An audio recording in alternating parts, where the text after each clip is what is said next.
Welcome to another short video with Explore with Michael.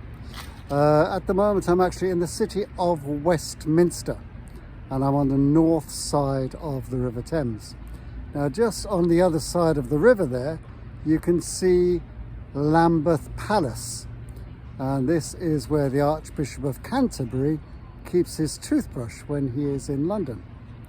And I'm going to swing around now, and behind me you can see the Houses of Parliament. The big tower there is Victoria Tower, and just to the side of it we actually have Westminster Abbey, which has a fantastic legend associated with it, which I'm going to tell you now.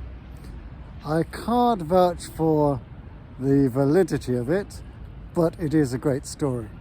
Now, bear with me one moment, and I want you to look at the River Thames as I tell you the story.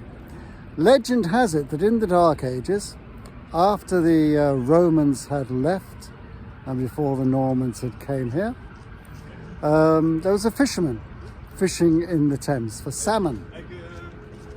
He wasn't having much luck, but a gentleman on the south side hailed him and asked him to take him over to the north side, where there was a church which had just recently been built. So the fisherman said, okay, and he took him over to the north side. Let me take you back to the north side. And when he was over here, he saw the church, and he berthed his boat, and the gentleman asked him, look, I'm just going to go in and attend to my prayers. Can you please wait for me, and then you can take me back when I've finished? So the fisherman said, okay, no worries. And the gentleman went inside, and lo and behold, the church lit up with lights and angels started singing. And the fisherman was amazed and sort of in a semi-state of shock. And the gentleman, once he'd attended to his devotions, he came out and he asked him to take him back. So, bear with me again. Anyway, the gentleman got into the boat and the fisherman started to row him across. And this gentleman could see that he was in a bit of a state of shock, so he tried to engage him in conversation. And he said, before I took up the line of work I'm in now, I used to be a fisherman myself. How's fishing? He said, it's rubbish. I said, look, I'll tell you, if you throw your nets over, I bet you'll get some good fish. And sure enough, the boat was flooded with fish. He had loads of fish. And then he went over and he dropped the gentleman off. Anyway, the church, I'll whiz around again. The church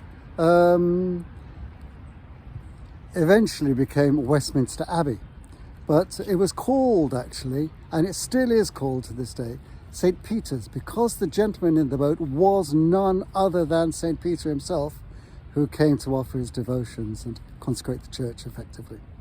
And to this day, the Fishermen's Guild here in London, every year they bring a large salmon to the church as an offering. Now, times went on, and one of the kings in line for the throne was King Edward, or Prince Edward as he was then. But there was all sorts of fighting over the throne, so he was actually exiled to Normandy. When he was in Normandy, he prayed to God, please God, if I get my throne and I'm established in England, I promise in thanks I will make a pilgrimage to Rome. And lo and behold, his wish was fulfilled, and he became King of England, and he was established himself over here. But he was in a dilemma because he couldn't leave England. Things were so fragile, he knew if he left he would lose his throne, so he beseeched the Lord. And in a vision or a dream, he was told, look, you are relieved of your pilgrimage on condition that you establish an abbey here, a grand church. And if you do this, this obligation to go on pilgrimage will be curtailed.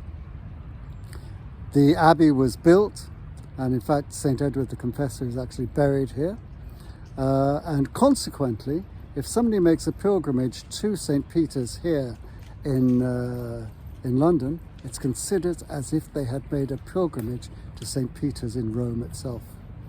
One of the things that I like in this age of strife, once a year on the Saint's Day for Edward the Confessor, the Catholics and the Anglicans say a mass together in the Abbey for the soul of St. Edward the Confessor. So there you have that little story. If you enjoyed that, please press like and look out for some more of my stories. Thank you very much.